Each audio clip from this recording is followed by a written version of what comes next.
welcome back to the camera angled miniseries, the second part. Just doing a test day at Montreal, Circuit de Gilles Villeneuve, Canada, and trying out all the different camera angles. So for this one, I'm not entirely sure what it's called,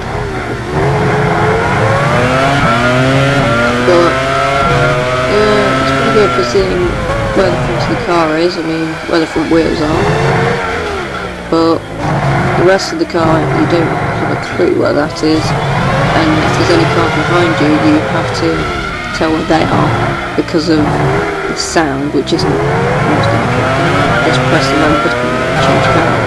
That'll be the next one. And as you can see, once you do make a mistake and lose your rear wing on this game, it is very difficult to control.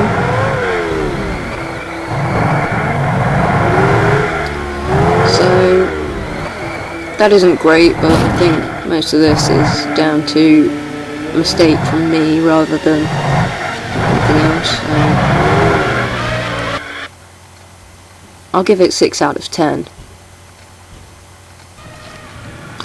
So now we're going to move on to this camera angle, which is going to be interesting to say the least. Can I just say, by the way, while we're going down the pit lane, all the best to Michael Schumacher and his family after the skiing accident. But anyway, moving on, just completely messing up that. No idea what any of the cars are. Oh, there is Michael Schumacher. Oops. Going over the curb, so barrier there.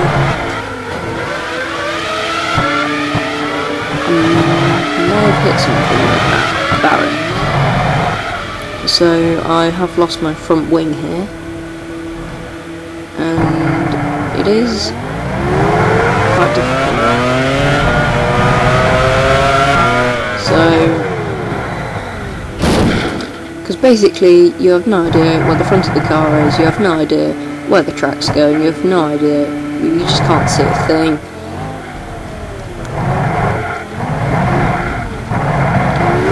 So you basically just have to use track knowledge and hope it's up to scratch, which my turn isn't, which my real one as well there. And now going backwards. It might be easier to go backwards actually, yes. So I've discovered that it's easier to go backwards in this camera, so that isn't the best. I'm going to give it 1 out of 10. So let's move on now to this, which is on the side of the airbox. Just waiting for Schumacher. And I think it's Coulthard in the McLaren. Going down the pit lane now.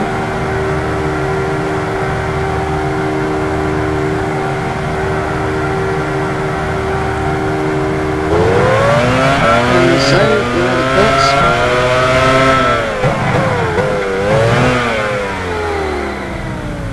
This isn't great because you can only really see the left hand side.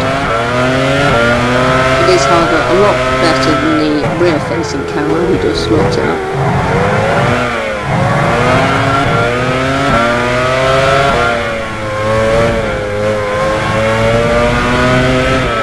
But as you can probably tell, I'm half off the track there because I just can't tell where the other half of the car is. But you can see forwards, if someone tries to take you on the left hand side, it's pretty easy to see where they are.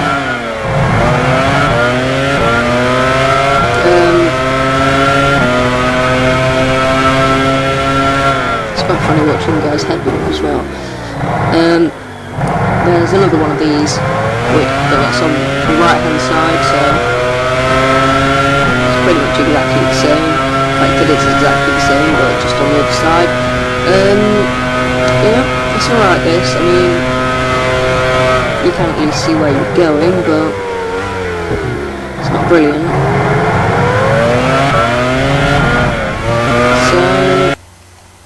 So I'll give it 4 out of 10.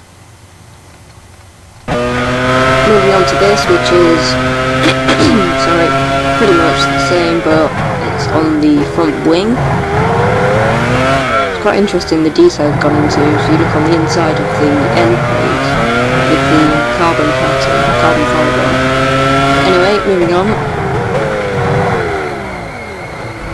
This is much like the one we just looked at, but there's a bit more track visibility because well, there's a shorter thing in the middle getting in the way, so you can sort of see over to the right hand side. You can't really see where the wheels are though, so you can't see the wheels at all. So that does cause a few difficulties. Overall, it's not too bad.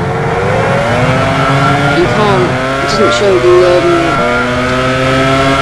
heads-up display either, telling you your lap time and that, and you're not looking at the steering wheel, obviously, so you don't really know how you're doing. You're going to have to rely on your race engineer if you want to know that.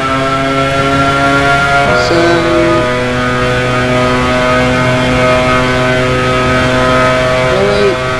coming down towards the end of the lap now, and I'll give it 5 out of 10. Thank you for watching. Goodbye.